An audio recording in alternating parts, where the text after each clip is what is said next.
They come up with this idea, for instance, that there are indigenous people who were moved out. The Palestinians are indigenous people, and they were moved out by the Jews. You can do that if you want. Now let's do Britain. You want to play the indigenous people own the land first game, and the other people should fuck off? I do not want to live in a country with Hamas supporters. I want them deported. I want them chucked out. Simple. If there are people in the UK who are offended by the posters of missing Jewish children.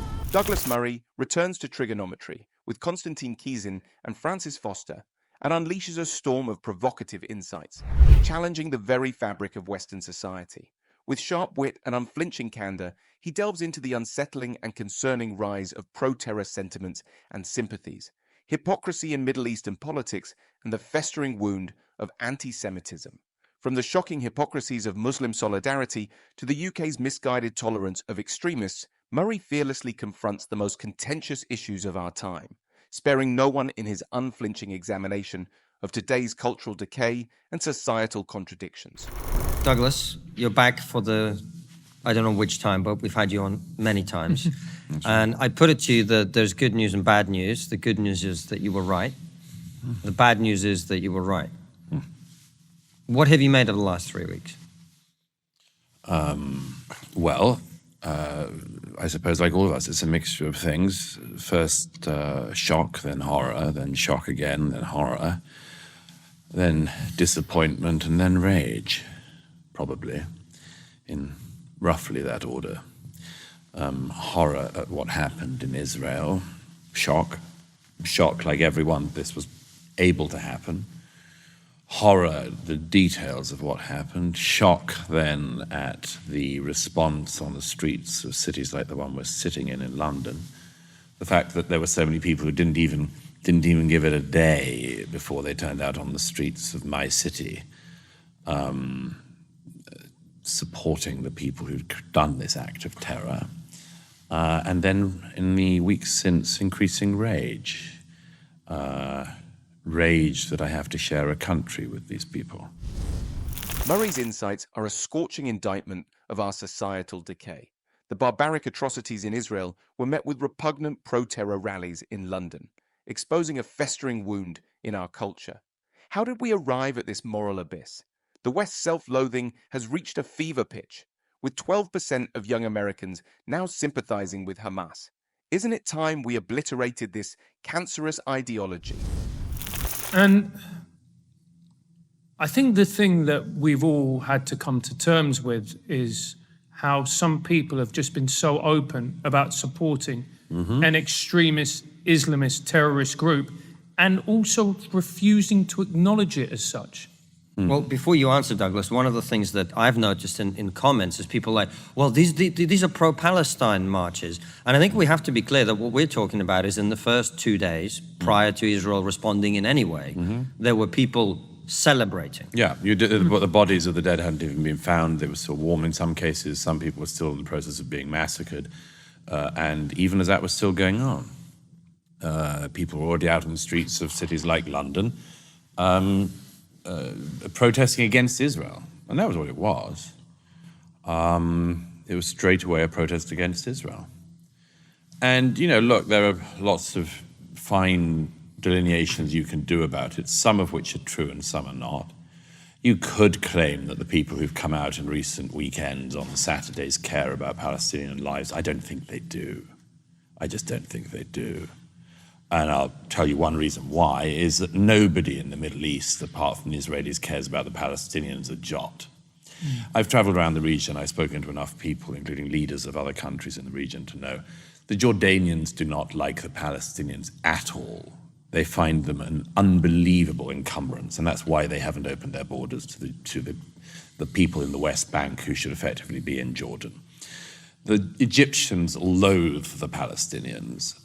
The authorities are keeping the border between Egypt and Gaza closed because they hate the Palestinians. I know people who were born in Gaza when Gaza was owned by Egypt. If Egypt wanted to solve the Gaza problem, it could do so tomorrow by taking control of Gaza or allowing the people of Gaza to go into Egypt, where they should be. Nobody else in the region cares. the Qataris host Hamas and fund Hamas, as well as, of course, pumping billions of pounds into countries like this one to make us deeply compromised. But nobody in the region cares about the Palestinians. Certainly nobody cares about them more than the Israelis, who go to incredible efforts to try to limit the deaths and the mistreatment of the Palestinians, even as the whole region, the world, has given them these people to look after. Murray's stance annihilates the facade of pro-Palestinian sympathy. The brutal truth: no Middle Eastern nation genuinely cares for Palestinians. While atrocities were still fresh, they rallied not for Palestinian welfare, but driven by hate for Israel. Egypt could resolve Gaza's crisis instantly, but doesn't. Why? Because they despise Palestinians. This hypocrisy is staggering. While Hamas supporters revel in Israeli bloodshed, Israel strives to minimize Palestinian casualties. Nobody really cares about the Palestinians, and frankly, the idea that Muslims care about their brother Muslims is absolute rubbish. I think we flattered much of the so-called Muslim street by even pretending this in recent years. You know, hundreds of thousands of Muslims have been killed in Yemen in the last few years, and there hasn't been a protest 1% of the size of what we've seen in recent days and weeks in the West. Hundreds of thousands of Muslims have been killed in Syria in the last over a decade, since the civil war in Syria, by Assad, by the Assad regime, by rival jihadist groups, by intra-religious sects, and much more. And we haven't seen 1% of the people who turned out on the streets this day. The idea that Muslims actually care about their fellow Muslims is insane. They don't. What they care about is Jews. There is something at the very root of Islam and followers of the Muslim religion who cannot bear any war in which Israel is fighting, and most of all loathes any war in which Israel is winning. And you can see it. It's at the absolute core of their being. This is why they are on the streets of this city and others marching. It's not because they love fellow Muslims, it's because they hate Jews. Douglas Murray's argument obliterates the myth of Muslim solidarity. The stark reality: hundreds of thousands of Muslims slaughtered in Yemen and Syria, yet streets remain silent. But when Israel defends itself, suddenly there's an outrage. This blatant hypocrisy is nauseating. Isn't it clear? It's not about Muslim lives, it's about Jewish ones. How can we ignore this glaring double standard? So you're saying there's something at the root of the religion. Well, let's tease that apart. What do you mean by that? Well, there's two particular things worth mentioning. One is, of course, that Muhammad, the founder of Islam, himself beheaded, massacred many, many Jews. Famously, there's one battle in particular, and the Banu Quraysh. It's a story you can find in the Quran and the Hadith, and of course, this is because the Jews would not accept the revelation of Muhammad, such as it was. And so they were seen within Islamic tradition as being one of the first people who turned down the opportunity to join Islam. And as a result, of course, Muhammad decapitated hundreds and hundreds of Jews. So that's not a good start. Murray's revelations are earth-shattering. The Prophet's brutal slaughter of Jews who rejected Islam is a blood-curdling fact many ignore. Doesn't this validate concerns about Islamic extremism? Statistics show 27% of British Muslims sympathize with Charlie Hebdo attackers, the two Muslim brothers who massacred 12 employees of a satirical magazine over literal cartoons. Can we continue to turn a blind eye to this savage history and its modern echoes? But there's a bigger thing, I think, within the Muslim world which is worth mentioning, which the late Bernard Lewis pointed out on a number of occasions, which is the great problem within Islam when it comes to not just Judaism but the wider non-Islamic world is that the Muslim religion claims to be the last revelation from God to man, which, as we all know, is a very large claim to make. It says there have been previous revelations, but this is the last and final one. And what's more, God has given you a book, the Quran. And the Quran is the one book you need. The opening here is the book wherein is no doubt, which is quite a bold claim as well, I'd say. But the claim at the foundation of Islam is, here is the book wherein is no doubt, and it's the only book you need. And it's the final word from God that man will ever have. Now, if you are the recipients of this book, the people who end up either converting or being forced to convert to Islam, and eventually the areas that Islam takes over by force, if you are somebody who's brought up in that tradition, you would think that being the recipient of the final revelation from God, you would be in a just tip-top situation. You know, you would imagine that, well, this is going very well. We've got the final revelation from God. What's not to like? What's not on our side? And then several things happen in the millennia since, which is, first of all, many, many Muslims realize that despite having the final revelation from God, things don't seem to be going very well. Until oil is discovered in certain parts of the Middle East, most people live in total destitution. The discoveries and enlightenments of Europe largely passed the Muslim world by. This shouldn't be exaggerated. Certain parts of the Muslim world, of course, give the Western world certain parts of what becomes the Western European tradition. So there were times of interplay. There were times of mutual learning. And now, of course, everyone looks back at them, or many people look back at those times with nostalgia.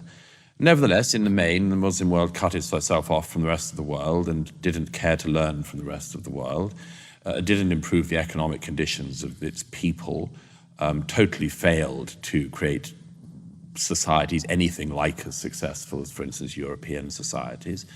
And therein a question arises, which is, if we are the recipients of the final revelation, why is everything so awful where we live? And then you have the additional thing, which is, and how come the Jews return or re-establish of course, many Jews are already living in the area that's now Israel, but already lived there, but many others come from other parts of the world, including from the Middle Eastern countries where they're chucked out by the governments in 48 and so on. The Muslim world sees this tiny, tiny bit of land, which, among other things, is the only bit of the Middle East that doesn't have any oil. And they make of it a much more successful country than any of the countries around. Islam's claim of finality is shattered by reality. Muslims, despite possessing the ultimate truth, languish in poverty and backwardness. Meanwhile, the Western Israel thrive. How can this be? The Muslim world's self-imposed isolation has led to stagnation, while open societies flourish. Meanwhile, Israel, devoid of oil, thrives with technological prowess. How can the proclaimed final revelation lead to such disparity? The Islamic world must evolve or perish. Now, if you create a Palestinian state, you just have another failed Arab state, another failed Muslim state to add to the more than 50 already failed Muslim and Arab states. What is the explanation that the Jews who refused the Prophet's invitation to Islam are still here, have this tiny bit of land, and make all of these discoveries and other things that show themselves to be so successful? It's some kind of stab in the heart. And instead of saying, we're doing this wrong, the thing is, the Jews are doing something right, and that must mean that they've rigged the game. That's why they care, among other things.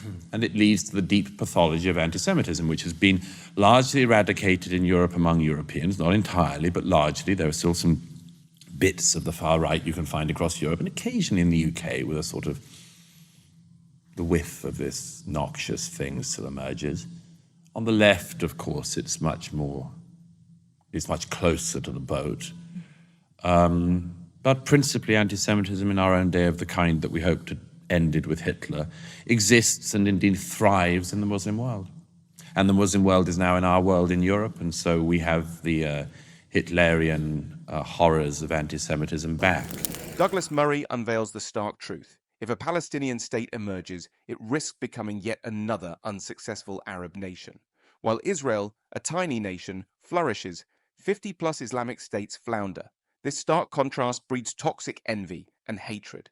Anti-Semitism, nearly extinct in Europe, now festers in Muslim communities. The Islamic world must abandon its victimhood mentality and emulate successful societies. Well, I have no doubt you're right, Douglas, but one of the things that I think all of us have been struck by in recent weeks is that the pro-Palestine cause, let's put it in that in that language as they do. It's very popular among young people. In fact, I'm sure you've seen the polls which show that young people believe the Hamas attack was genocidal and believe it was justified on the basis of what Israel... They are pro-genocide. It seems to be. And not all of those people are young Muslims in this country. Some of them are not. How did that happen? Fantastic ignorance. I mean, does anyone around this table, anyone watching, honestly think that we have a generation that is well educated? Touche. I mean, find me the teacher or find me the professor at any university that in the last 50 years who would say to you, every year the undergraduates come up, the students come up, and they just know more and more each year. Maybe in certain sciences you could say in a particular field. You couldn't say it about the humanities at all. You couldn't say it in most fields. Certainly people don't come up every year knowing more and more history. The reason why the young people you talked about believe this is because they have been fed a form of indoctrination, and a particular version of history, which effectively, as you both know, maps on a very specific and perverted version of American racial history and maps it onto absolutely everything in the rest of the world. Add to that a particular form of anti-colonial history, post-colonial history, whatever you want to call it, which knows nothing of colonialism but knows only about the post-colonial world. And you also see that that is mapped onto the Middle East. So these people who talk about Israel and probably couldn't point to it on a map, they certainly don't know which river they mean when they chant from the river to the sea. They couldn't find that on a map, that's for sure. From the river to the sea, of course I've chanted it. Do I think that all Israelis should be pushed out of the country, or Jews, or should be treated like this? No. Do you know which river and sea they're talking about, by the way? I don't know the name. The river, I know the Mediterranean, it would be the sea, but no, I wouldn't know the river, no. Okay, That's it, yeah. Okay, perfect, thank you. These people talk in what terms? They basically fall into two groups. They talk in terms of occupation, colonizers, apartheid.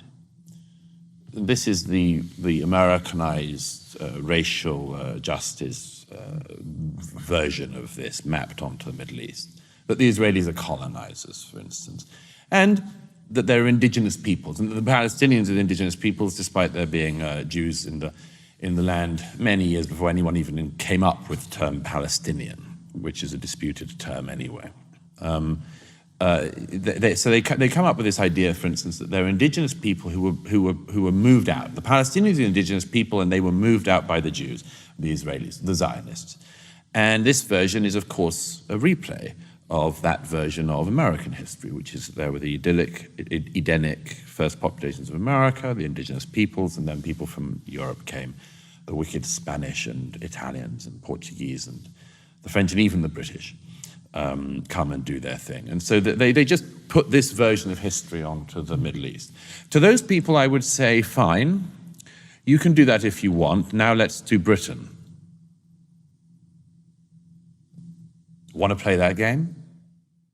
You sure? You better not get the British started. Murray's insights are earth-shattering. Young pro-Palestine supporters are victims of a colossal educational failure. They've been force-fed a warped version of history, conflating American racial issues with Middle Eastern complexities. Isn't this intellectual malpractice? Statistics show 75% of young Americans can't even locate Israel on a map. Can we trust their views on complex geopolitics? Their opinions shouldn't even matter.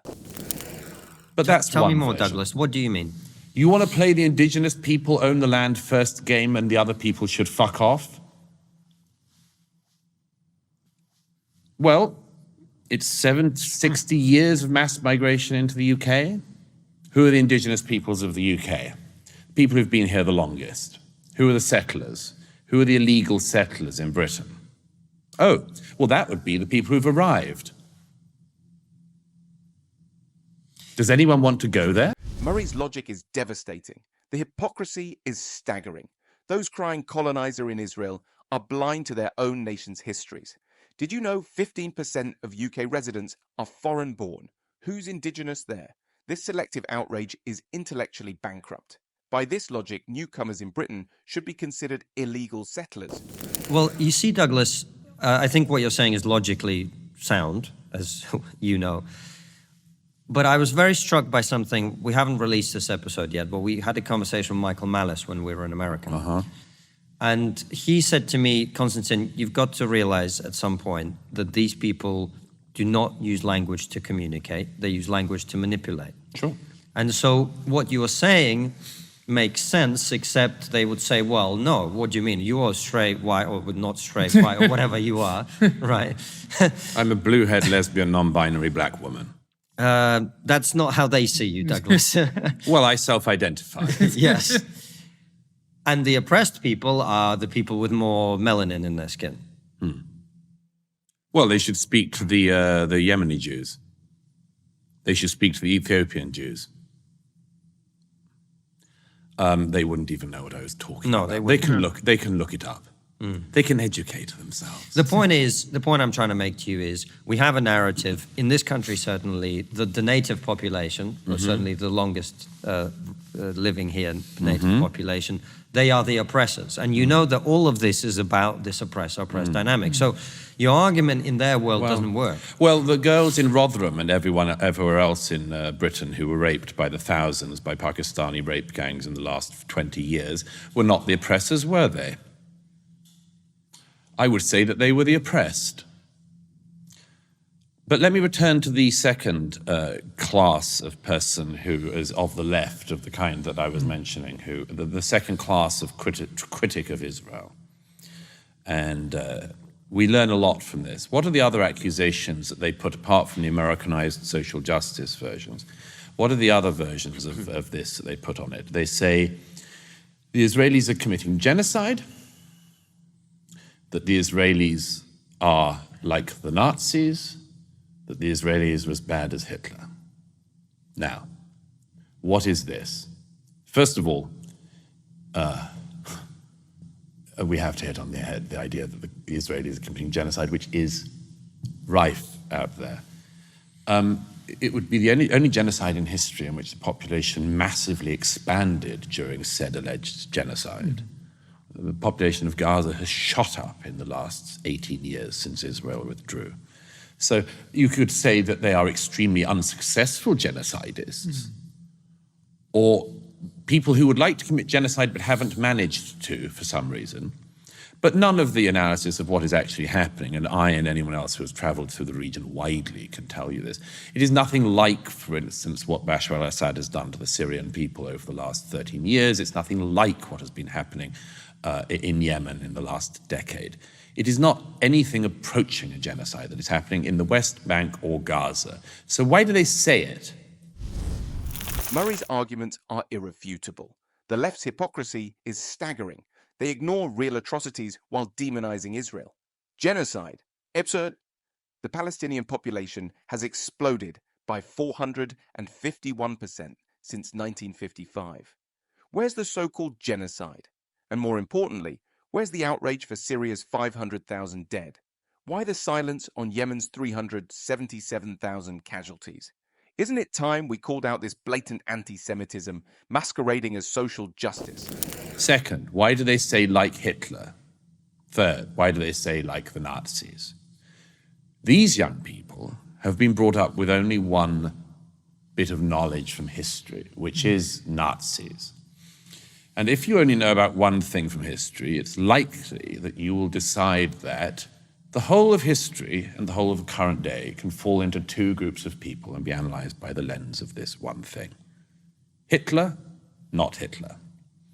Unfortunately, these young people are throwing out the only nasty accusation they know, and they are picking it up from people who are handing them the nastiest thing that they could say. Why do I say that? They are picking up from mainly Muslim pro-Palestinian voices and pro-Hamas voices and others, these allegations which come from the Muslim world against the Jewish state because the Muslim world knows how much it will wound the Jews. That's why they say that. They say the Jews are just like the Nazis. because they know how much that would hurt any Jew. Now, these young people who pick up these arguments, knowingly or otherwise, are repeating this slur on the Jewish people. And some of them will know how much that hurts the Jews and will not mind. Some of them may not know how much that hurts the Jewish people. Why do these so-called pro-Palestinian peoples keep saying that it's just like the Warsaw Ghetto in Gaza? Why choose the Warsaw Ghetto? Why not choose something not involving Jews? Why not choose anything else from the history of the world? First of all, by the way, it's not a very good comparison, is it? Because when people managed to escape briefly from the Warsaw Ghetto, their first thing was not to run out and behead the first child they could find. But park that for a moment. Why do they choose the Warsaw Ghetto? Because they want to hurt Jews. They want to hurt them as deeply as they can. Murray fiercely contends that historical ignorance among today's youth leads to reckless Nazi analogies. Their Nazi comparisons are a vicious weapon, wielded by pro-Palestinian voices to inflict maximum emotional injury on Jews. Why? Because it's the most devastating accusation imaginable. The Warsaw Ghetto analogy, it was the largest of the Nazi ghettos, and comparing that monstrosity with Israel is a deliberate, cruel twist of the knife. Here's the other thing. If you have this great mistake of thinking that the whole world can be divided into Hitler and not Hitler, these kids, and kids they are going to discover, if they have their way, that they were Hitler. Why do I say that? Because if their chant came true, and from the River Jordan to the Mediterranean Sea, Palestine, which is to say a state which is Judenrein, because Mahmoud Abbas, the head of the Palestinian Authority, as well as Hamas, who of course have been running, if you can call it that, the Gaza for the last 13 years, since they killed the Palestinian Authority representatives in Gaza. Both Mahmoud Abbas, the head of the allegedly moderate PA, and Hamas both agree that Palestine must be Jew-free. There is no scenario in the heads of the Palestinian Authority or of Hamas in which one Jew is allowed to live in the Palestinian state. So if from the river to the sea a Palestinian state is created, it will mean either the eradication of all Jews in Israel or the displacement of all Jews in Israel, which means carting out every Jew from their historic homeland and either killing them or sending them somewhere else. And that would be done in the name of being anti-Nazi. These people have a huge problem coming their way if they get their way. They're ignorant as hell, and they will have to hope to God that they never get what they say they want. Murray obliterates naive pro-Palestinian slogans with brutal facts and warns against the naivety of those who see the world in black and white. From the river to the sea isn't peace, it's ethnic cleansing. Palestinians demand a Jew-free Palestine, either through elimination or forced exile. These misguided protesters are advocating genocide. Isn't it chilling how their anti-Nazi stance mirrors the very evil they claim to oppose? And Douglas, this is one of the things that has really struck me, because the Israel-Palestine issue, we've had people on the show to talk about it, but it's honestly not something that I have really paid a huge amount of attention to. I say that with some regret now, but nonetheless. What has struck me is I don't understand the double standards that seem to apply to Israel. I'd never really paid attention to, and therefore I haven't, but I don't understand. I mean, we're talking now about proportionality. And this is They always do, as long as it involves Israel. And I haven't understood what that means exactly, because Nobody I don't does. think Israel would want to go into Gaza and butcher innocent civilians in the way that Hamas did. And also, in a war, proportionality is moronic. You're trying to win. Yeah, of course. So why are people calling for proportionality? Because they want Israel to lose. That's all. No, the international community always does this. There's, not much love lost across much of the world for Israel, for the same reasons as I described much of the Muslim world not having much love for Israel. becomes the whipping boy, the scapegoat of the international community. You know, the joke that the UN should have a football team. They would say, well, who would they play? I mean, Israel, obviously. There was a vote at the UN the other day, a few days ago, which simply called for one thing, which was the international condemnation of the Hamas massacres of the 7th of October. It didn't pass. Didn't pass. The UN couldn't bring itself to vote to condemn the massacre of the 7th of October, and when it was announced in the hall that it hadn't passed, there was much whooping and clapping. Now, we've seen this before, of course. In 1975, there was a resolution at the United Nations in New York that Zionism is racism. One of those proposing this motion was Idi Amin, fine, upstanding gentleman. A good guy. Yeah. And again, people watching who don't know who Idi Amin is, educate yourself. And the evening that the vote was put to the UN, a drinks reception was held at the United Nations for those voting that Zionism was racism. And who was hosting the drinks party? Kurt Waldheim. Again, people can look him up. Kurt Waldheim is the former Chancellor of Austria. He was a member of an SS battalion in World War II. So, the United Nations has been here before, plenty of times. The United Nations can never bring itself to condemn anything unless it involves Israel. And that is a pathology of the United Nations. But we have seen all of this before. The UN's hypocrisy is staggering, unable to condemn Hamas's savage brutality, yet swift to censure Israel's self-defense. In 2022 alone, the UN General Assembly adopted 15 resolutions against Israel, compared to 13 resolutions for the rest of the world combined. Remember the 1975 Zionism is racism ordeal, absurdly endorsed by extremists like Idi Amin and hosted by former Nazi Kurt Waldheim. Israel's treated as the world's punching bag. Many, many times. Too many times to count, ever since the foundation of the state. And that comes to one of the simple problems of, and I'm sorry, but we have to bring it up, anti-Semitism. One of the simple problems about anti-Semitism is, as everybody who knows about it knows, is that it's a shape-shifting virus. At one point in the history of Europe, in the history of our own country, the Jews were hated because they were poor, and then they were hated because they were rich. They were hated for not integrating, and then they were hated for integrating. In the era where you could hate people for their religion, they were hated for their religion. Then when that became impossible in Europe, you couldn't hate people for their religion, they were hated for their race. Then at a particular point in Europe, we discovered we couldn't hate people for their race anymore. So what did we hate people for if they were Jewish? We hated them for being stateless. Then the Jewish people got a state, and they were hated for having a state. Now, you cannot tell me in this situation that there's a coincidence here.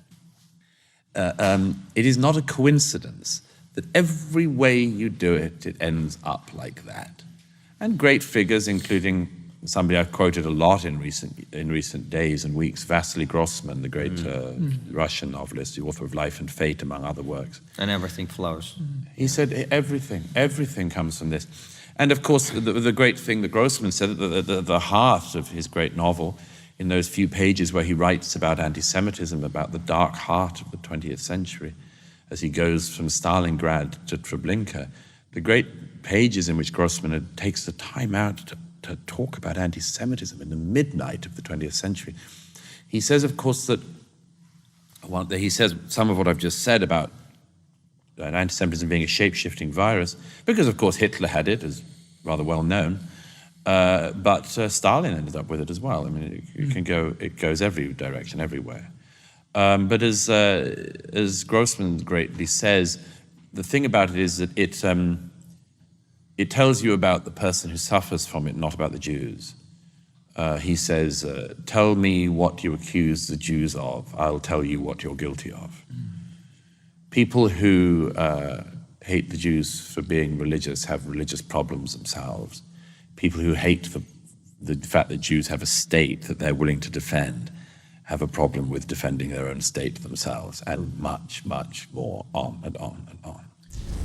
Douglas Murray decimates historical anti-Semitism, exposing it as a relentless, adaptable plague. Jews were loathed for poverty, then wealth, non-integration, then integration. A nationless people were despised, but achieving statehood sparked further condemnation. Astonishingly, hatred persists regardless of context or circumstance. This insidious bias has plagued both democratic and totalitarian regimes, showing no bounds. Is this rabid virulence not proof of deep-seated societal issues, transcending logic? The thing that, and I've made this point in previous interviews, so I have a grandfather originally from Lebanon, Coptic Christian, but he was an anti-Semite. And people don't understand, when people comment in the West, they don't understand the depths of hatred that exists in that region. And when I say the word hatred, I mean it in its truest sense of the word. People in the West, they don't understand that emotion in the way that it's expressed over there. They don't anymore. They could do in the years to come, yeah. Yeah. And to the point that you then have people opining about it, and I just look at them and I go, you have no idea of what you're talking about. You have no idea. You have no concept. Yeah. You're applying a Western lens to judge a problem or an issue which is not Western. Yeah, they, well, Israel, in the era that we've grown up, Israel suffers from being able to protect itself, you know. Something that Europeans will not forgive it for. And many people in the West will not forgive it for. By the way, there's a fascinating thing in that because, of course, I mean, Israelis really do try to protect their borders, really do take it seriously when their borders are made porous, and they really do try to cohere as a nation. They try to defend themselves as a nation. They, of course, have the draft, so everybody is involved in the defense of the nation. And this is all stuff that Europeans in particular think is in the past, you know. We're past borders, we're past defense, we're past armies, you know. I mean, the MOD and the Ministry of Defense in the UK, you know, it effectively operates as an NGO. And it does things like, you know, it's a bit like that Hillary Clinton thing where she said a little while ago, the first victims of war are women. I'm not quite sure about that. I think they are, of course, victims of war. It tends to be the first victims of war, the men who are fighting and dying. But anyway, there's a bit of the MOD currently that is obsessed with the issue of women in conflict. The British Armed Forces, if you remember, I mean, basically they have a recruitment halt on white men at the moment because they have certain race and gender quotas they've got to get to by 2030, which means that you can only do it if you force a lot of women into roles in the front line they don't always want, and stop white men signing up. So we are in a country like Britain just totally confused about all of this. We don't have serious people, or not very many serious people, and haven't had for some time. And the Israelis do have to be serious. And as we were reminded on the 7th of October, you know, when things go wrong, and something went many things went very badly wrong, but they have to respond. I mean, what did we do in Britain when 23 young women were blown up in a suicide bombing at the Manchester Arena? We crooned, "Don't look back," and were all diverted by the media who told us, "Don't look back" in anger. So the idea that we know what to do in this situation is nonsense. We see the Israelis struggling through things that we struggled through in history, and certain numbers of people dislike them for having to struggle through that still. Didn't you know we're in this era where we just sing Kumbaya after we're attacked? Murray's insights are devastatingly accurate. The West's naivety about Middle Eastern hatred is appalling. How can we judge a region we don't comprehend? Israel's self-defense is vilified while European nations dismantle their own security. The UK's military quotas are an abomination. When terror struck Manchester, did Britain act decisively or merely lament? Isn't it time we learned from Israel? Their struggle mirrors our forgotten history. And the one that always stood out for me, actually even more so than the Manchester bombings and that act of terrorism, was the murder of Sir David Amess. Oh yeah, well that was just memory hold by his own colleagues in the most shameless way. Killed by a jihadist who sat beside his body, very pleased with his work. And if you listened to the debate in the House the next day or a couple of days later in memory of Sir David Amess, who was killed, just over 2 years ago? If you listen to the debate in the House, you'd have thought he died of natural causes. I think his colleagues behaved shamefully. They all said how much they wanted to pay tribute to his memory. Well, they didn't. They didn't. They betrayed his memory. He was killed by somebody who was an Islamic extremist, supremacist, jihadist, call him what you want. The whole of the House of Commons covered for that. Now, some people said to me, Douglas, you cannot point this out. You might jeopardize the trial. The reason they're not saying this is because they don't want to say these things ahead of the trial. This man is simply the suspect. The one you found covered in Sir David's blood beside the body. Yes, of course, he's still a suspect. You mustn't prejudge the motives. We'll put that discussion off for another time. When is the other time? The other time is after the sentencing. Oh, good, I look forward to it. After the sentencing. Anything? Crickets. In this country, in Britain, we can't seem to summon up the guts to talk about this anytime. And you know why? Because no one knows what to do. I would say it's because they're scared, Douglas, if I'm honest. They're terrified because they're part of them are thinking, and they look at Sir David, and I actually met Sir David. He was a wonderful man, really. Lovely man. An English eccentric in the best sense of the word. But they're looking at him, and they've sat down, and they've eaten lunch with him, and they've drunk with him, and they think, shit, that could be me. Well, you know what? Joe Cox was also killed by an extremist. Sir David Amos's murder by an extremist wasn't just brutality, it was betrayed by political cowardice. The shameful silence surrounding his savage slaying exposes a deep-rooted fear of confronting Islamic extremism, further emboldening jihadists. When will our leaders muster the courage to protect their own? How can a civilized society ignore this assault on its own pillars? Isn't it time we honored Sir David's memory with action? Well, you know what? Joe Cox was also killed by an extremist. A lone wolf madman who seems to have been inspired by some kind of neo-Nazi ideology and one of these kind of loser fringe of the most fringe people. And I don't remember, after Joe Cox's murder, people saying, let's not prejudge why the murderer did it, or let's not spread any blame around. I don't remember that. I missed that. There was an awful lot of spreading of blame around. They tried to blame everybody who was about to vote Brexit for the murder. They wanted to blame the whole Leave EU campaign for the murder. So I didn't see any lack of prejudging there, but I also didn't notice that MPs were quiet in identifying the ideology of the man who had murdered their colleague. So, why did they not fear gangs of neo-Nazi men coming around and stabbing and decapitating MPs in the name of neo-Nazism?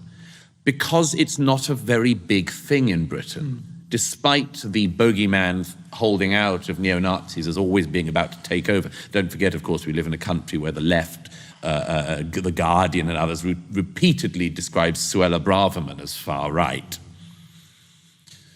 So, although they use that language, they clearly don't believe it or mean it, because they would be fearful. I mean, I don't doubt, of course, many MPs and many I've spoken to from the Labour Party and elsewhere were very, very shocked by Joe Cox's murder. And it was deeply, deeply shocking. But I think that most people have recognized there are not very many people in Britain actually likely to follow, I hope, that murder of Joe Cox's extreme mad ideology. There was certainly nobody in the country who would cover for him or say, well, he had a point or anything like that. Nobody wanted to be near that filth. But why do they not identify it in this case, and why are they fearful in this case? Because they know that the problem exists and is bigger than they want to admit. Now, there's a problem. Murray's analysis is devastatingly on point. The glaring double standard in how politicians and media responded to Cox's murder versus Sir David's assassination is appalling. While neo-Nazi extremism was rightfully condemned, the deafening silence on Islamic extremism is cowardly and dangerous. Why do our leaders tremble before confronting Islamic extremism? How many more innocent lives must be sacrificed on the altar of political correctness? I agree with you. I also agree with Francis, but I agree with you. The reason people don't want to say anything is they don't know what to do. And I've spent the last 3 weeks, I said it in the speech that I gave at ARC, in a pretty dark place, because I like to think I'm a pretty clever guy. I talk to people like you who are way more clever than me, and to many others, and I say to them the same thing: how does this get fixed? Because what I see is we have an open border, and there is, despite the fact there was a poll done in recent weeks which showed that 92% of Conservative voters and 70% of Labour voters, which was higher than I expected, support deporting people who glorify terrorism. And yet we sit here, all three of us, knowing full well, as everybody watching this does, that despite the fact that we have a quote-unquote far-right government, that is never, ever going to happen. Well, it might not happen under this government, but it'll happen under one in the future. The first thing is the British public are totally right. I do not want to live in a country with Hamas supporters. I want them deported. I want them chucked out. Simple. And I will do everything I can to ensure that happens. I am fed up, by the way, of the centrist dad hand-wringing era, where people say, oh, but might it be against our liberal values? And might our liberalism... I'm not as interested in that as I am in Britain remaining Britain. I am much more interested in that. At every time of national emergency in our nation's history, we gave something up to survive. We did in the Napoleonic Wars, we did in the wars of the 20th century, and we will have to now. This is the thing we give up: extending tolerance to people who do not extend it back to us. It should be over, that era. Murray's stance is unequivocally justified. The UK's tolerance of Hamas sympathisers is a catastrophic blunder. With 92% of Conservatives and 70% of Labour voters backing deportation, why hesitate? Britain has embraced chaos, tolerating insidious extremists while ignoring public demand. Britain's survival trumps misguided liberalism. Historically, we've sacrificed for national security. Isn't it time we obliterate this suicidal tolerance? Our nation's identity hangs in the balance. The first person who must be deported from the UK and have his citizenship withdrawn is a man called Mohammed Sawalha, who lives in North London. I'm happy to start handing out his address if need be. Mohammed Sawalha is a former military commander of Hamas in the West Bank. He has been living peacefully in the UK, that is undisturbedly, I should say, undisturbed in the UK for many years now. Under the last Labour government, he seems to have got UK citizenship. Now, to get UK citizenship, you have, among other things, to show that you're a person of good character. I would submit that if you are a military commander of Hamas, you are not a person of good character. Now, what is to be done about this man? He is currently not in the UK. He is in Istanbul. And again, I'm very happy to give out his location, should people want it. I do not want that man back in my country. I don't want him here. If he arrives back here, he should be arrested and deported. Now, I would also like him to go to the Gaza. Mohammed Sawalha should not be in the UK. The name of this man is now out there. It was put on the front page of the Sunday Times a couple of weeks ago. I immediately got my lawyers to write to the Home Secretary, the Prime Minister, the Director of Public Prosecutions, and the Attorney General, saying that if they do not prosecute him, I will get a prosecution myself. This man cannot live in my country. He will be the first, and we will see how many more need to come after him. He should not have British citizenship. We do not want him here. We have not benefited from his being here. Murray's call to expel Mohammed Sawalha is a clarion cry for justice. This ex-Hamas commander, shockingly granted UK citizenship, mocks our values. He is now enjoying a peaceful existence in the UK. How dare we harbour such individuals? Why harbour enemies within? It's time to annihilate this cancerous threat to our society. Stripping citizenship from terror-linked individuals isn't just necessary, it's our moral imperative. Let me throw one other name straight out there who should be on the same list. A man called Mohajerani, the former Deputy Prime Minister of Iran. He lives in Harrow. Again, I'm very happy to start giving his address out. Why does he live in leafy Harrow, this man? We don't know. The last Labour government gave him right to remain in the UK. Who is Mohajerani? Two things might be of interest. One, he was the man who the Ayatollah Khomeini got to write the book-length justification of the fatwa calling for the murder of the British novelist Salman Rushdie. Why is Salman Rushdie's life in such peril and has been since Valentine's Day 1989, and Mohajerani lives peacefully in leafy Harrow? I don't want him to.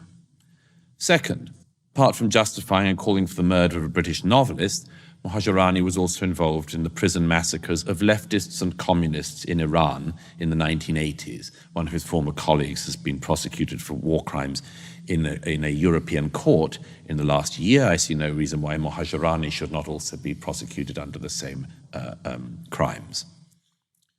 Why should we live with these people? Why should they be here? My forebears didn't fight off generation after generation of enemies, only to have these enemies given the right to remain here. We'd have no need of them. Our country has not benefited from them. Get them out. Get them out. And if the government will not do it, at some point the people will do it. And I would submit that will be much uglier.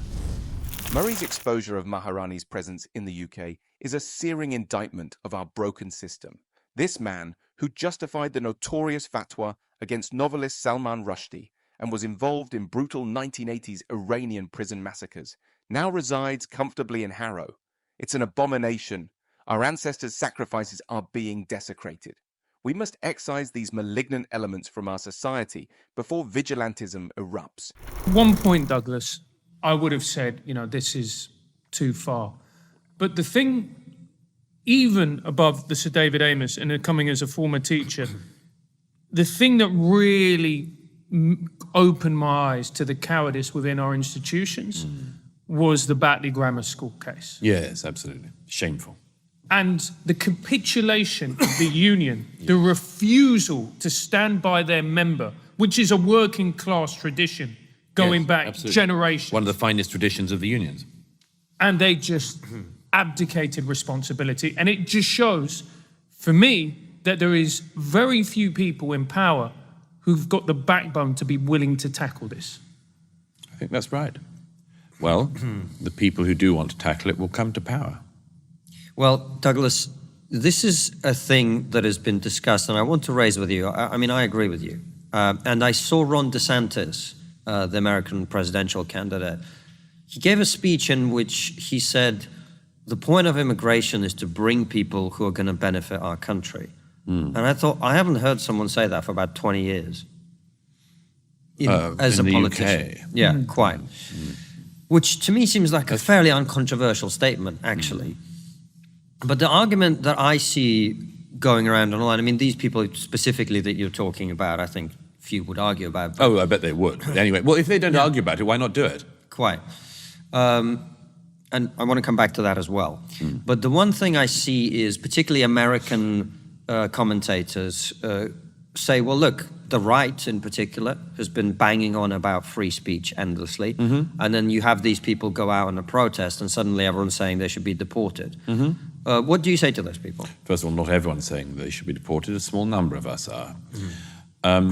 Yeah, I have some friends on the sort of libertarian right, as it were, as well as people on the left who say, but you're such a free speech activist. How could you deny the rights of free speech to people who simply want to stand outside synagogues taunting Jews for the murder of their fellow Jews?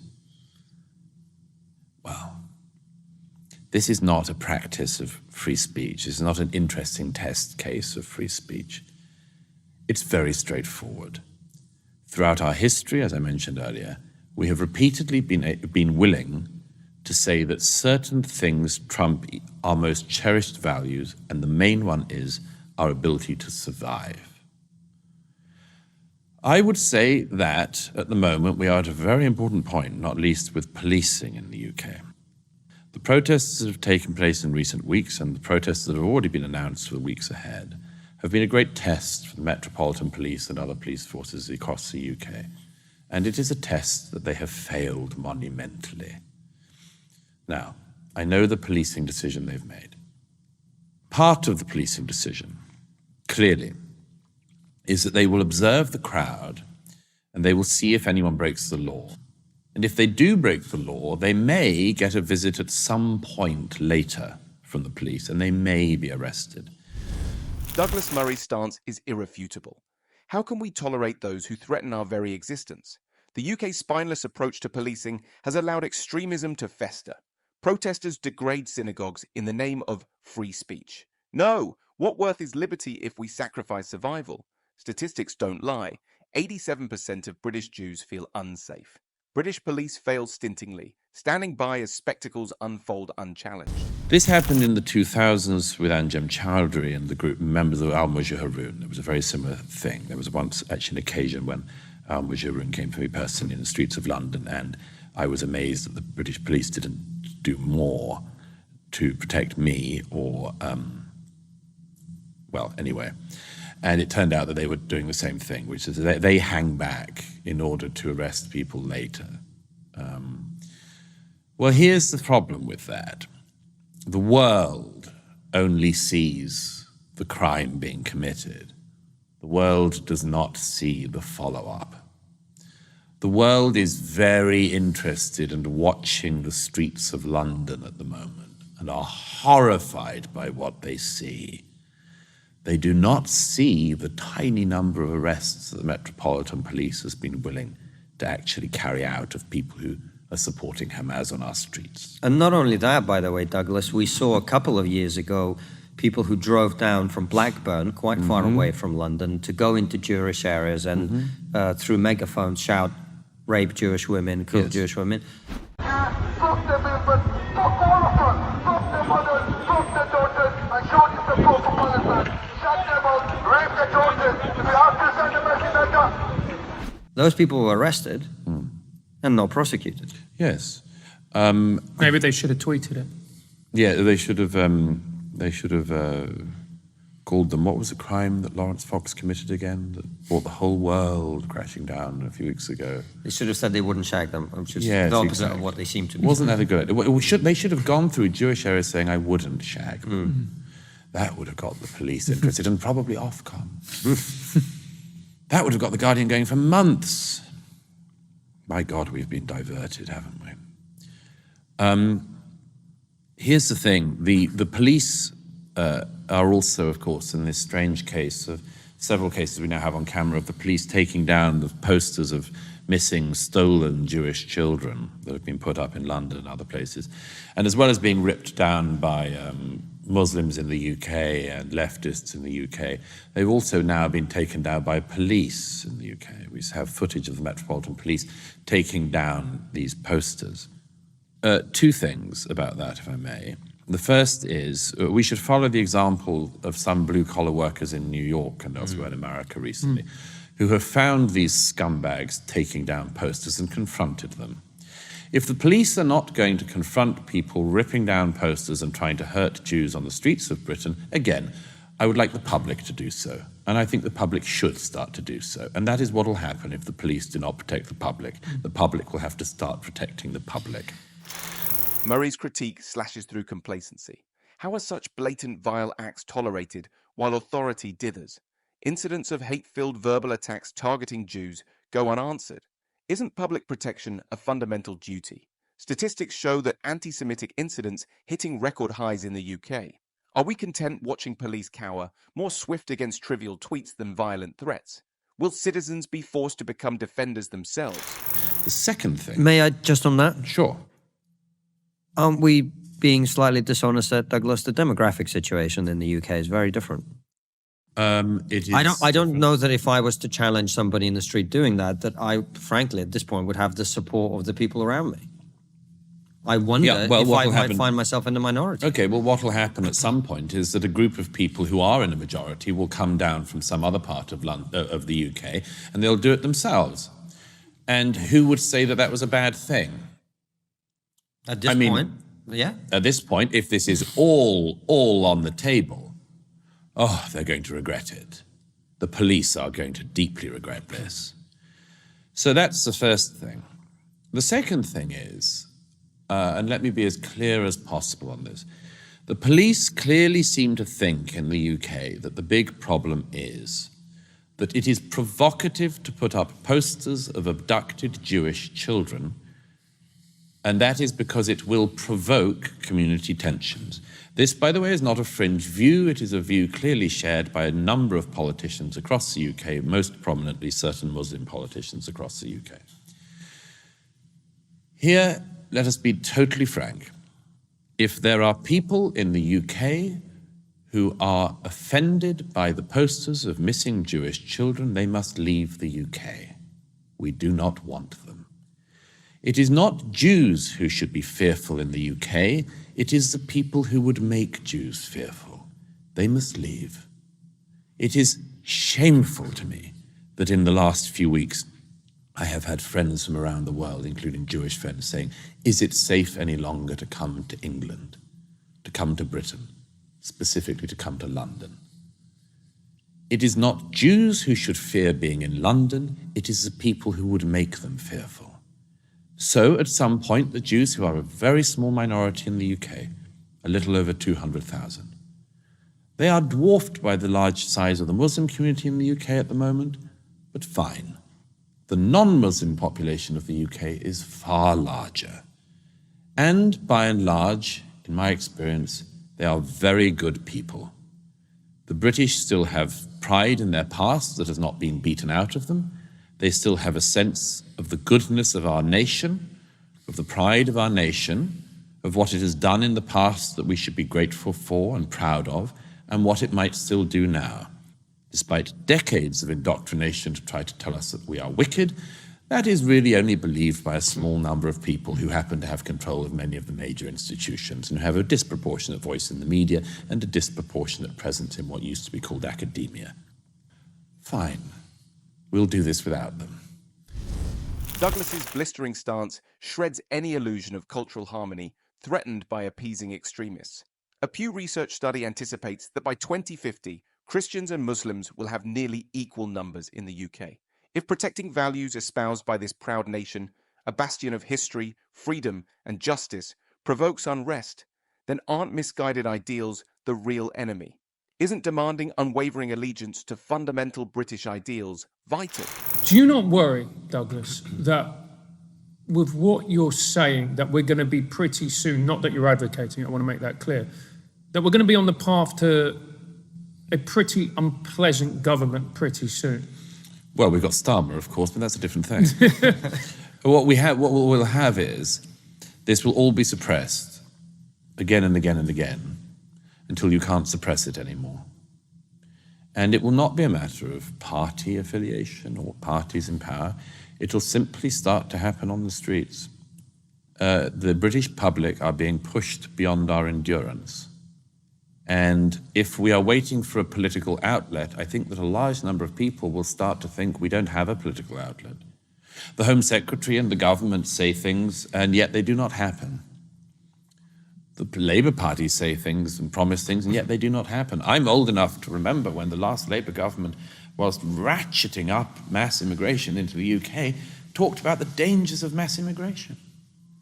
I well remember people like, what was his name? There was a Labour immigration minister in about 2007 who gave a front-page interview to the Times of London, in which he talked about the downsides of multiculturalism, how everything had gone wrong with it, and we needed to get control of our borders. We've heard these people from right and left, Labour and Conservative.